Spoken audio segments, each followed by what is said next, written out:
Hi guys, welcome back to my vlog. It's a Monday karon guys, and may lakad nga kami ni Daddy. Today na yung ano ba yung blessing ng bagong branch ng cooperative where member ako, kami ni Kuya. Hindi lang nila na-invite siguro sila Kuya kasi parang isa lang siguro per family ang representative. So, ito lang yung pa-outfit ko guys. Kasi nga, alas 2 yata yung blessing and then dinner after. So, nag-ano lang ako guys. Nag-black. Ito yung binili ko sa ano na may paslit dito. Char. Ito yung binili ko na pre-love na nasuot ko na to sa event sa Manulife. But pinarisan ko yun yung time na yun ng green na blazer. So ngayon, I'm thinking baka paresan ko lang siya ng pink na blazer. Baka pink lang yung ano ko. Kunin ko muna ha. Sandali lang. I'll be back. So I'm back guys. So ito ba? Either of these two will match my black outfit, my black dress. So, tingnan ko muna kung babagay ito. Sandali lang.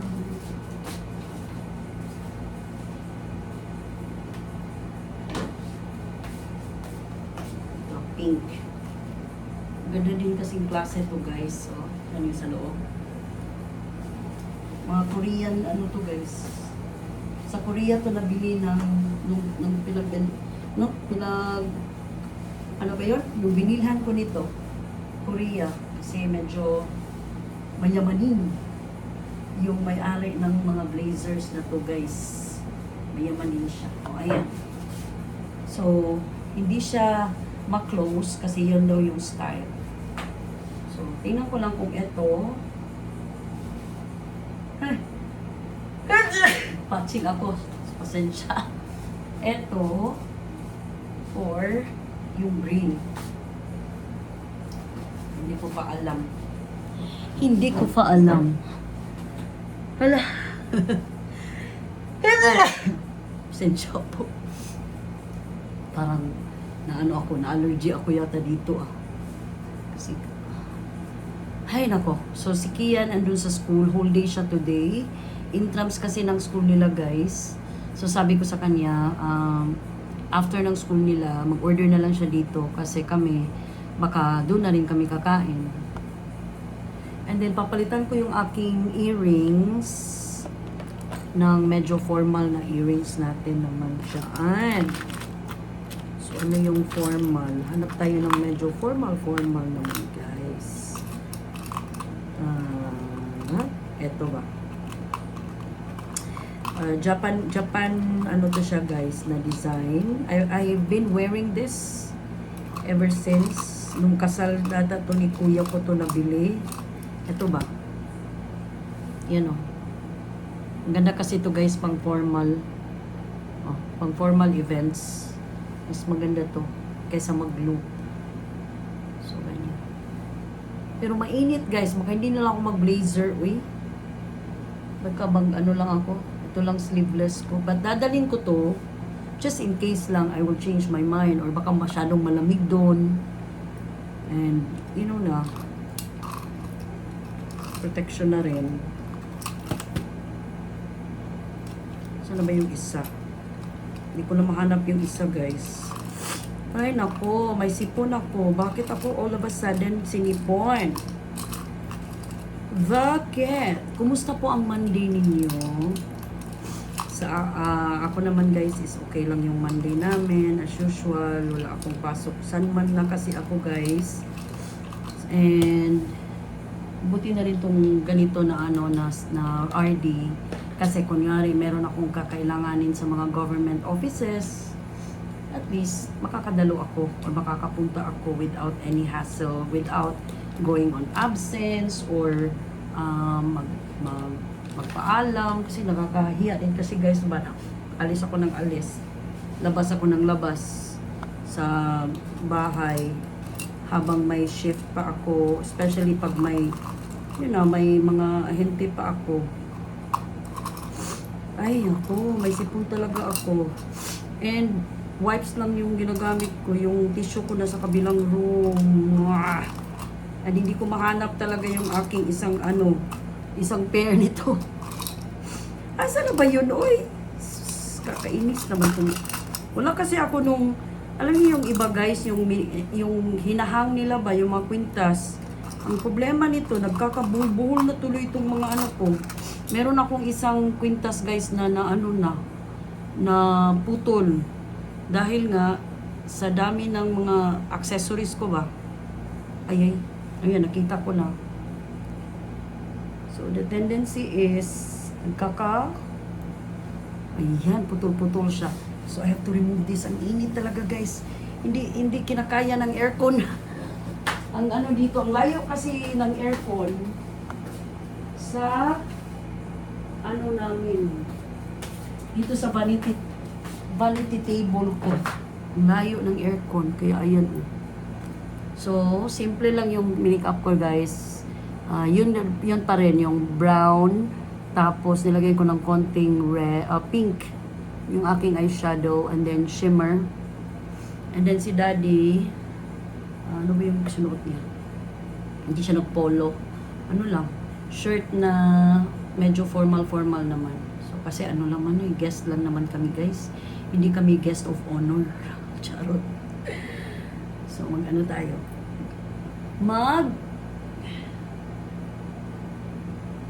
Ayan. Magkwintas tayo ng parang choker. Meron pala akong na-discover na deodorant, guys. Deo spray. Blackwater yung brand niya. I-try nyo to, guys. Hindi siya mabango, but talaga siya. Deo mist siya. Nakaka-dry talaga siya and nakakaputi siya ng kili-kili.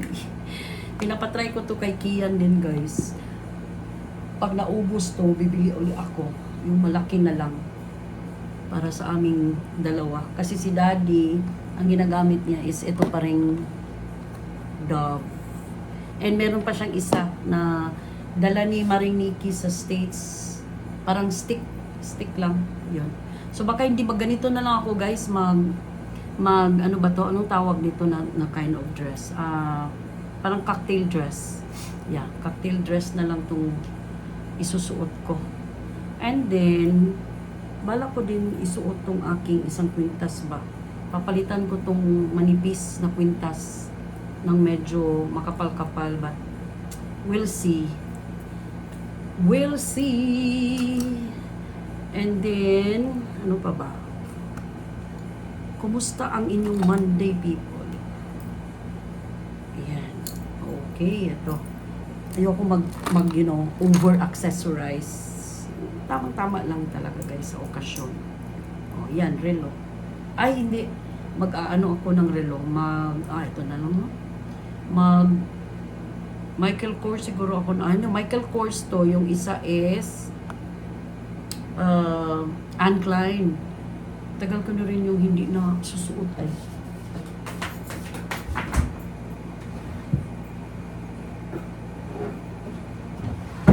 So ba? Ito, Anne Klein ko. Ayan. Baka ito na lang, no? Para hindi masyadong bulky. Yeah, sige. Palitan ko na lang tong aking gold watch ng Dainty watch. Light pink to siya, guys. Ayan. Bigay to sa akin ng friend ko from London. Si Mayang. Thank you, Mayang. Hay, naku, ang init. Ang init. So, alas 2 or mga 1:45 kami aalis dito ni Daddy, guys. Para hindi naman masyadong late din kami ba. Kasi ang invitation time is 2 p.m. So, at least tamang-tama lang. Malapit lang talaga dito sa amin, guys, yung office ng Oxy. So, advantage talaga sa amin na mga taga-Talisay na lumipat sila dito. Ay, hindi lumipat, nag-branch out sila dito ba. Kasi, kung ano man yung mga financial needs ko, madali ko na silang matatap. Kasi, ang lapit lang nila. Like, isang lang, paglabas namin ng subdivision, SRP, yun. Ay, hindi SRP. SRP ba? O tama, SRP nga. And then, malapit lang doon sa Queensland na hotel. Motel. Ang kanilang office. So, babalik ako guys kapag paalis na kami ni Daddy. So guys, nakalabas na kami ni Daddy. And, papunta na kami doon. Medyo gutom ako guys. Kasi kanina pa kami kumain. Wala pang 7 or 8 o'clock. And anong oras na ngayon? Alas 2 na. So medyo gutom na ang lola niyo. Sana may mga pika-pika sila na. Matukka na sa kaha. Lagi, no? Sus, matukka na sa ko guys. Simba ko lang. Giatay na lang. Puro ba ni mag-hype, mag-acid. Sa pagkaon o karne. Yung mga ganas ng mga Hot soup. Soft lang sa. Mga soft lang. Then after, okay na. So, tuol ragid siya kayo guys. Inigawas ni mo sa amo ang subdivision. SRP na ragid mo. Left rabi. Yan. Nana na yun niya. Tapit lang sa may Queensland Motel. Ang ilahang office. New office. Actually, it's a house that they acquired. And then, convert nila ang kanang portion into an office. So, mauna siya guys.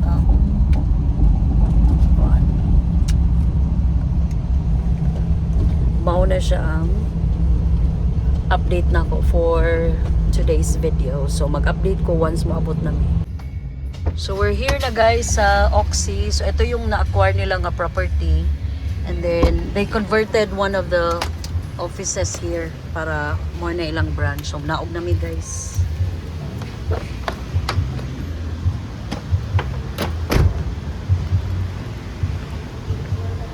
Naog namin. So, manage lang guys. So, muna ang office diha sa Oxy. Muna ang blessingan karon ana na ang father. Ana si father. Blessing na ni sila.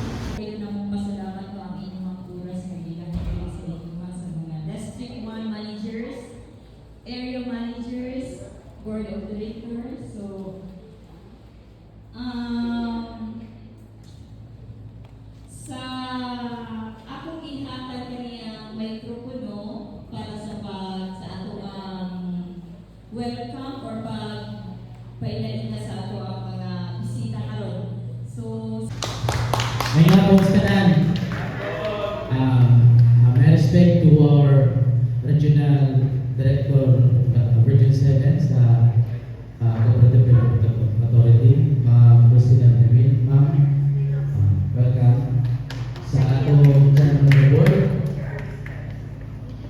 Chairman. Chief Finance Officer, Sir Herbert Villena, sir, and Chief Admin Officer, Sir Carlos Bro.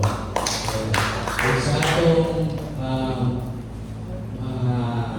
taga-barangay, sa Rock.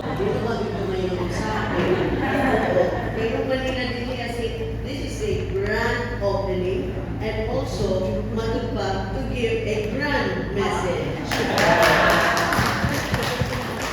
Jesus Maria, open the grand opening message. So, sa Kausbaw sa atong kooperatiba. I thank the members of the board who are 100% today. So, all the way coming from Samar, from Southern Leyte, and from the other provinces. Daghang salamat, directors, sa inyong pag-support. Labi na kamo senior. Ito sa pasalamatan ang ato tulog ang mga Ito na guys, ang Oxy branch. I'm gonna go inside. Arin ako dire. Wow, kabugnaw dire. Lagi. Mo ni ang ato ang mga banggiitan nga mga empleyado. Wow. Arin na si Sir Rowell. Si Sir Rowell. So kinsa na may muda Cebu? siya rin ako, duha ka branch. Wow, duha na ka-branch ya ha. Dako mas pimiro pag ari na mo kay gamay kayo karon ni dako lagi. Wala kayo ito pa yung tanan. Kay daghan man itong mga kahoy. Nagtuon ko kinira. Mag-yung pa, yung tanan, okay.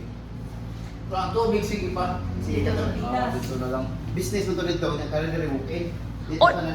Unya, unya, mga arimi, asa mga part ang mga clients? Dire, pwede sa sod. Ah, okay. Kaya ako tong ingnon akong mga silingan. Oh, doon na Kaya para daghan kay mo diri bag members. Lagi. Sa mga talisay lang. What about sa mga katumatalamban dito ra sa Cebu branch? So, kanon sa pan may bawang converted ng among accounts dire.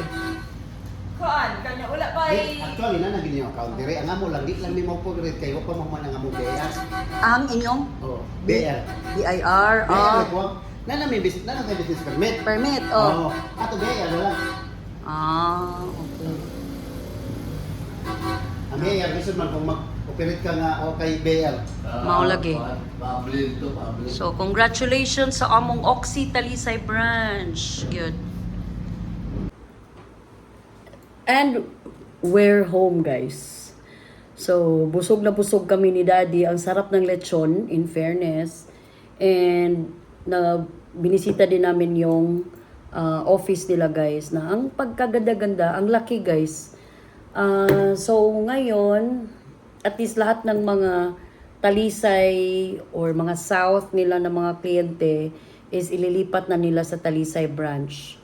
And then, hopefully, magiging maganda din yung business na yun nila guys sa Talisay. So, I'm looking forward to transacting with them. I think mga November siguro magta-transact na naman ako doon.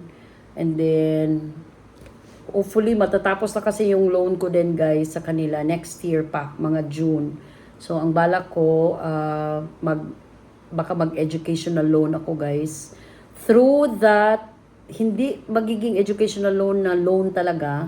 So, I'm gonna loan against my shares. Kasi mura lang ang para babayaran ko na lang talaga ng at least half ng tuition fee ni Kian kung whatever will be the proceeds of that. But tingnan lang natin guys, I will not be committing anything yet. Basta definitely I will stay with Oxy because Oxy has been with us since 2016.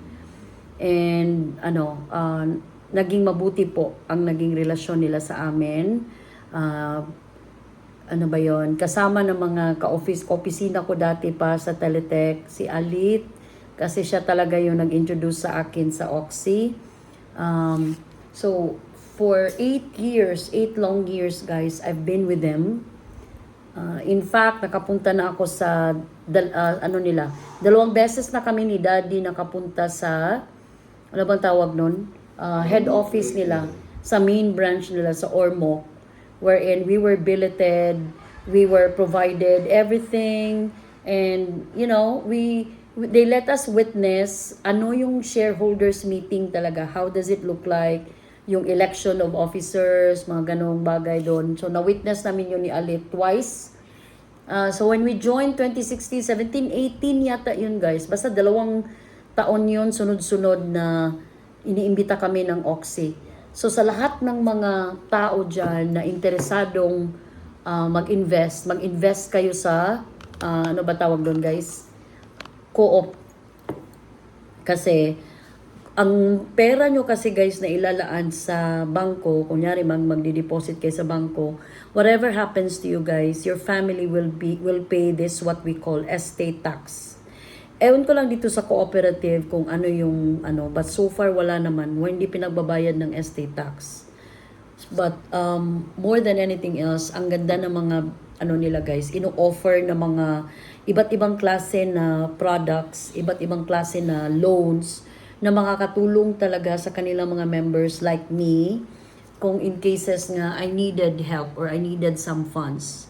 So, hindi ako talaga umalis sa kanila guys. Yung isang co-op na where I joined dati, umalis na kami doon ni Kuya because masyado siyang malayo. Malayo kasi siya sa bahay namin ba, and nung time din kasing yun, wala kaming sasakyan ni Daddy. So, for me, it was a hassle na papunta-punta ako dun sa car for my transactions with that co-op. So, I needed to let go of that cooperative and remain at Oxy. Although sabi naman nila, mas okay din naman ma'am na marami ka pong cooperative. Ang sa akin kasi, mas maraming cooperative, mas marami kang utang, 'di ba? So, I'd rather stay in one cooperative and then finish every year siguro kung mangungutang man ako, finish may para lalaki talaga yung aking shared capital. All right? So, with that being said, guys, I'm gonna end my vlog for today. Thank you so much, guys, for supporting my channel. I might be changing again my name, guys, kasi nga, parang hindi masyadong matunog yung MJ Castellano vlog. So, I might be thinking of something else na papasok talaga siya sa masa. Kasi ngayon, guys, yes, hindi pa rin talaga ako nakakapag sweldo sa YT, guys. Magti 3 years na ako. But I guess I have to innovate para ano ba yon? Kasi ako lang naman yung may hawak ng channel ko. So ako lang yung may karapatan na baguhin kung ano man yung gusto kong baguhin sa channel ko, like yung name. So I'm thinking of looking for or scouting for a name that would really be tugma sa akin at sa mga anak ko, dito sa family ko, na hindi lang para sa akin, guys. But for now, nag-iisip-isip pa ako, guys. So kung meron kayong mga suggestions kung ano ang magiging gusto nyong pangalan ng channel ko, comment down below the comment section, guys, and sabihan nyo ako kung ano yung sa tingin nyo is babagay sa pangalan ko, guys, sa aking YT channel. So I'll see you guys again on my next vlog, people. Ingat kayo parati, guys. Parate kayong mag-iingat dahil love tayo ng Panginoon, guys. Babush.